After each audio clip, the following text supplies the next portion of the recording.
யார பார்த்து? சிவபெருமான பார்த்து. உனக்கும் போக்கிடம் கிடையாது, எனக்கும் போக்கிடம் கிடையாது, இங்கதானே இருக்க போறோம், சாப்பிட்டுக்கிட்டு சொல்லுப்பா. இல்லையா, நான் சொல்லியே ஆகணும். அந்த ஏழை சிரித்து கொண்டே சொன்னார், என்ன பெருசா சொல்லிட போற, நீ யார், அவ்வளவுதானே, நான் சொல்லவா, நீ பரம்பொருள், இங்கு கோயில் கொண்டிருக்கக்கூடிய காசி விஸ்வநாதன், நீ சரிதானப்பான்னா. இறைவன் ஆடி போயிட்டான்.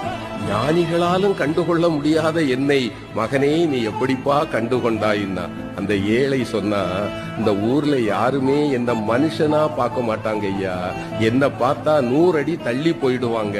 ஆனால் என்னைக்கு சமமாக அமர்ந்து அழுகி போன என் கையில் இருக்கிற உணவை கூட உண்பதற்கு ஒருவன் கையேந்துவான் என்றால் என் கருணை கடலே, உன்னை தவிர வேறு யாரால் ஐயா இது முடியும்? நீ என் முன்னே வந்து அமர்ந்த போதே நான் கண்டுகொண்டேன் நீ யார் என்று.